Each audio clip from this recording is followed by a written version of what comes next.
In response to the recent surge in mass kidnappings and violent attacks across the country, President Bola Ahmed Tinubu has declared a nationwide security emergency.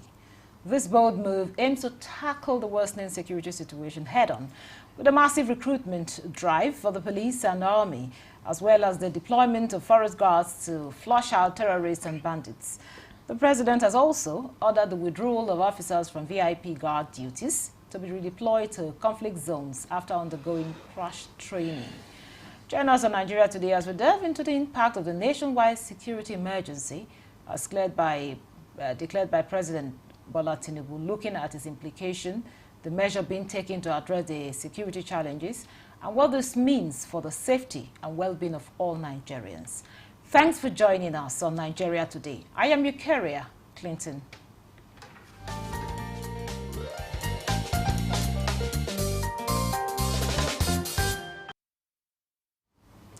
With me in the studio for this to discuss the nationwide security emergency is AIG Abutu Yaro, retired.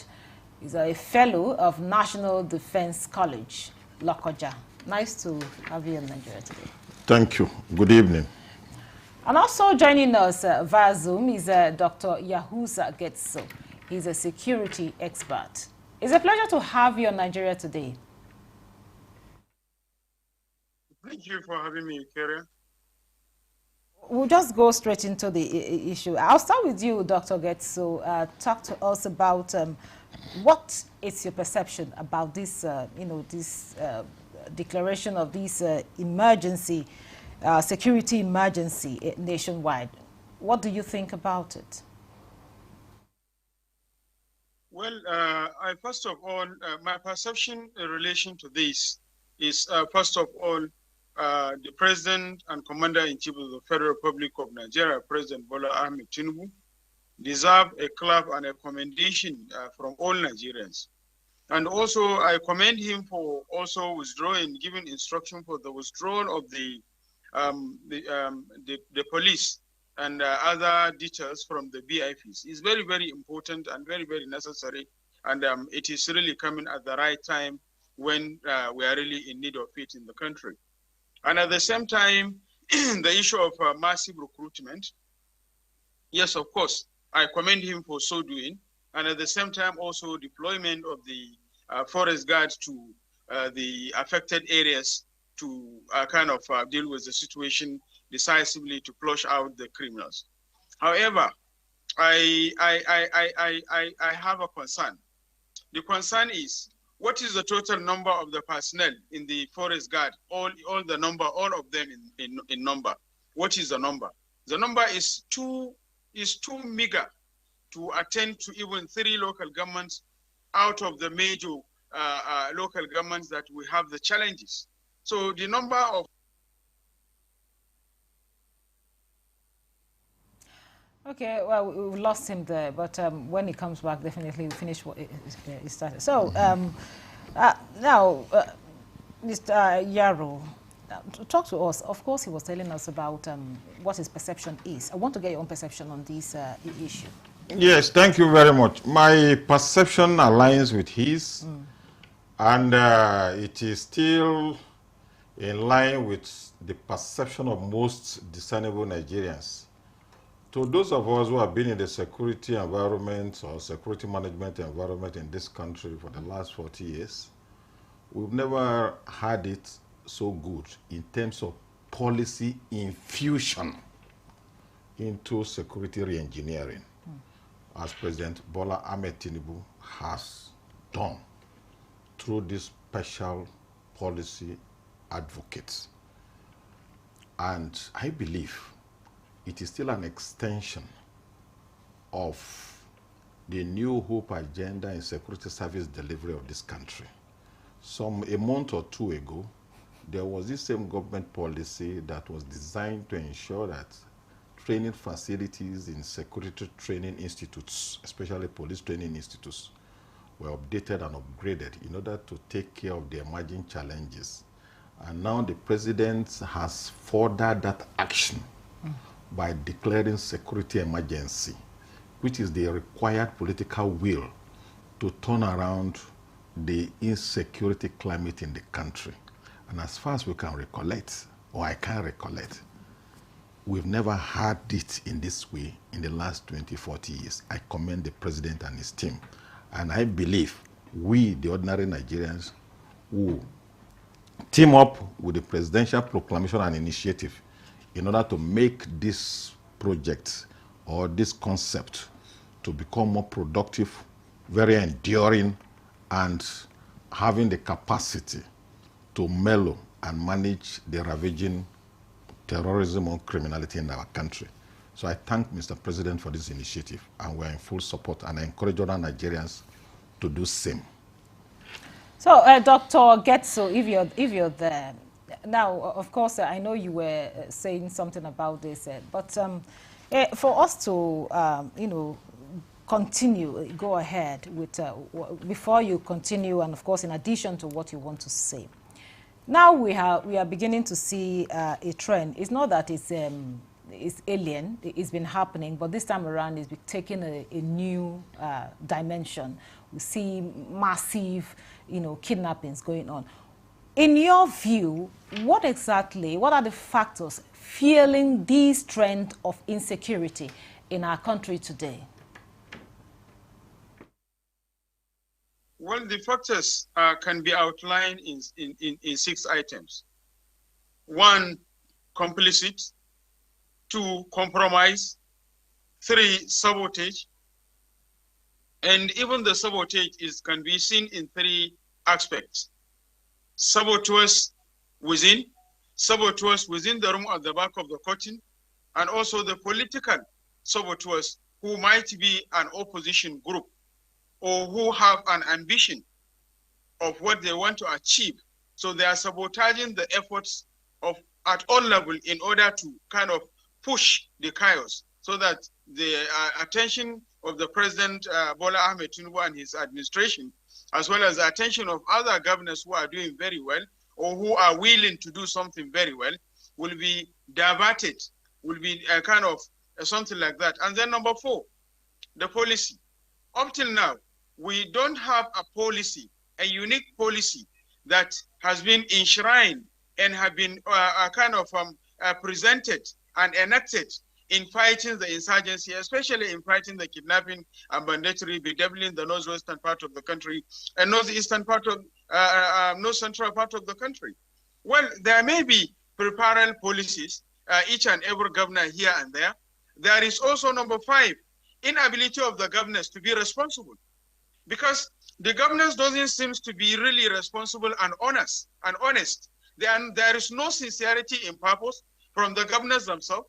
Most of the issues related to the security, they send a representative, the deputy governors, who cannot stand on any, cannot make a decision without consulting them back.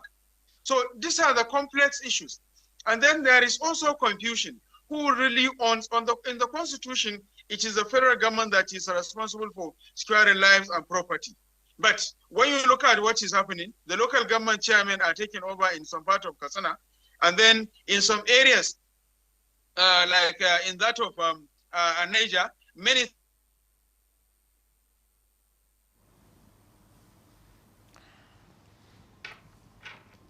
Okay, are you there, Dr. Getso?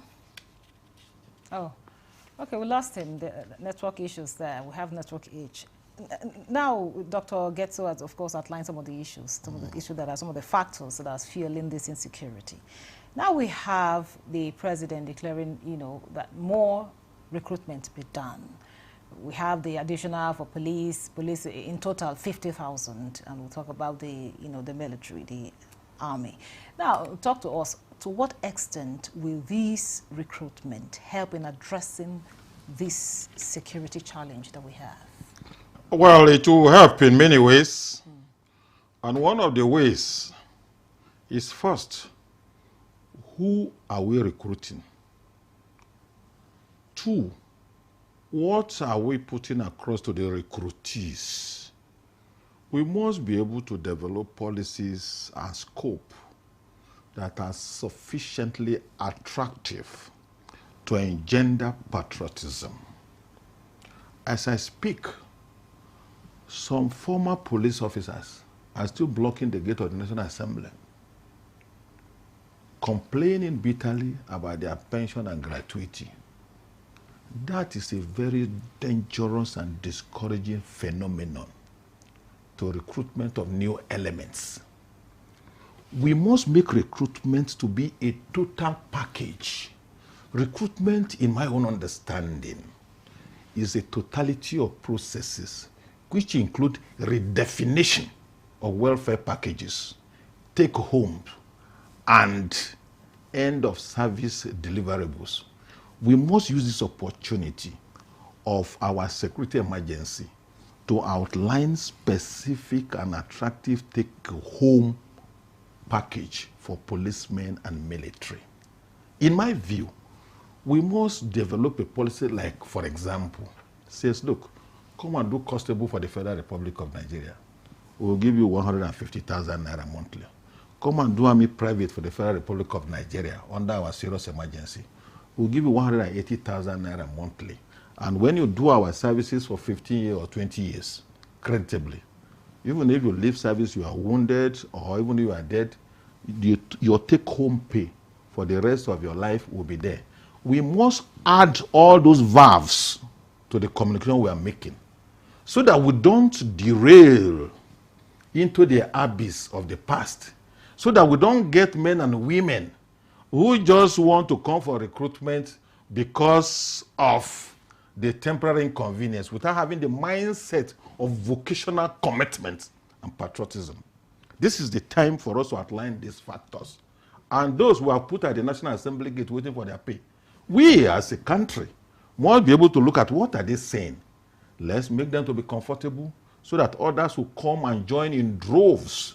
So that at the end of the day, it may not even be the number of men we have, but the motivated nationals who are in uniform can always deliver our national mandate faster than even when you have 1 million men in uniform who are dispirited, who feel that they are surcharged or shortchanged by their country, by the way we pay them while they are there, and by the way we treat them when they leave, or by the way we treat their falling in the line of duty as per death and some other things. So in my mind, we must inculcate some of these renewed concepts into the recruitment we are doing so that we should get the right men who are ready and committed to die for the Federal Republic.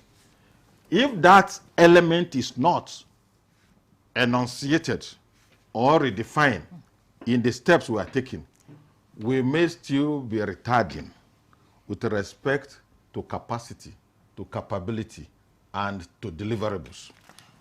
Thank you very much. We're going to take a breather here. This conversation will continue shortly. Don't go away. The implementation of the ruling is also dependent on another aspect or another arm of government. Nowhere in the world will allow under digital economy for banks not to be dispensing domestic currency in that economy. What will make this one different? We want to know what they do as occupation. All of these are attributes that are questions have been designed to investigate. In a few days to come, you see that we are all around their own crannies and everywhere in Nigeria, telling people to cooperate. Welcome to Nigeria Today.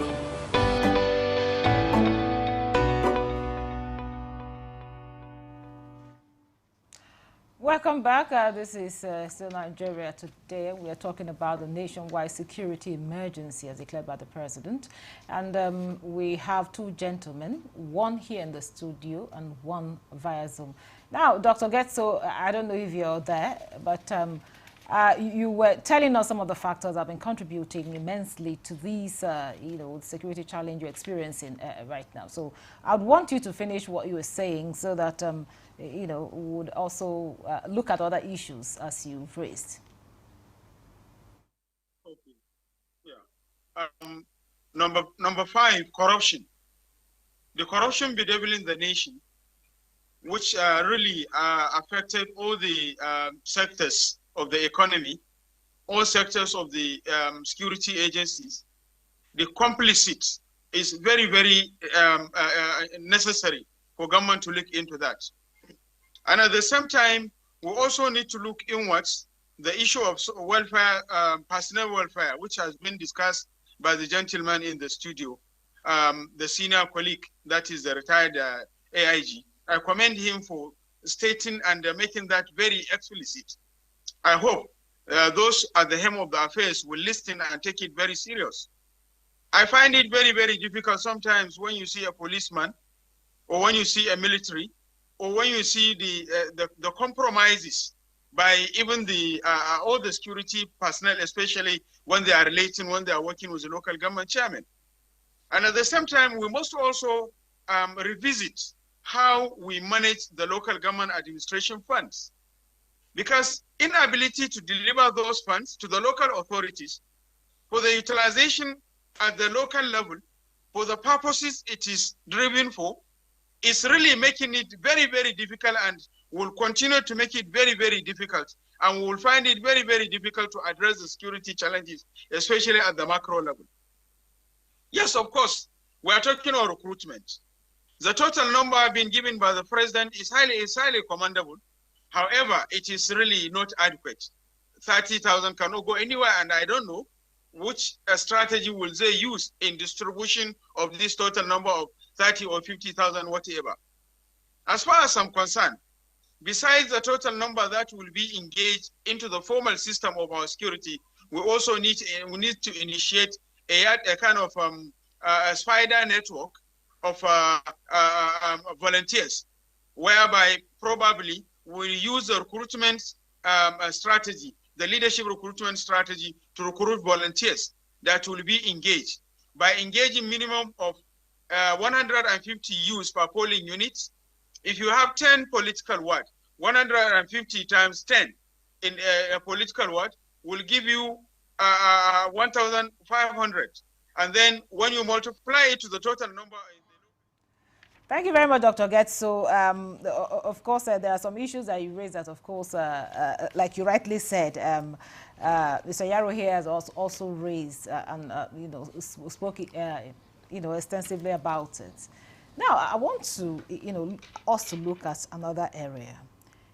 Dr. Getso mentioned the number of personnel, security personnel being employed, being, that the president has said, okay, recruit this number. He's saying that they are inadequate. But we are in the era of technology, where we see, like in other clans, we see technology plays a major role in trying to secure a particular area or even the country. Now, how can we leverage technology to, make up for the inadequacies in our security architecture? Thank you very much.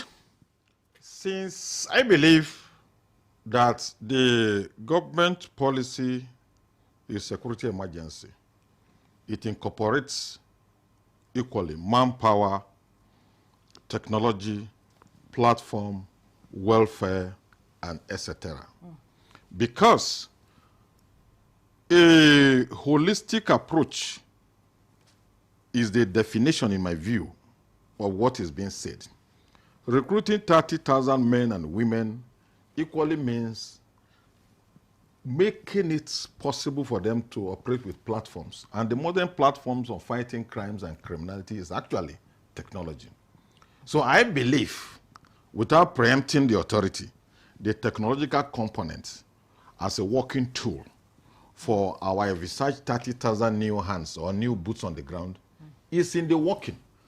Really, without technological platform, the 30,000 people's efficiency will be equal to like the efficiency of just a mere 3,000 people. That one is a notorious fact. Therefore, I tend to assume or believe that this concept or proposal of emergency includes emergency in the declaration of a holistic transformation of working tools, which is technologically based innovation. And that is why crime and criminality is fought now. I do believe so. Without it, just a mere numerical concept of recruitment will still take us to the days of waste and stagnation. But I believe under the New Hope Security Agenda, technology is one of the front burner of security re-engineering or retooling security using the instrument of technology. I think it's a it's an established concept which I know exists there. And in the days ahead, we are going to see it.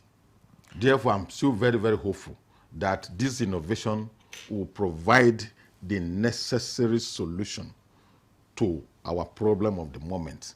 And of course, I must commend this government. The problem we are talking about is not a creation of today or yesterday. It has been as a result of long-term neglect of doing the needful.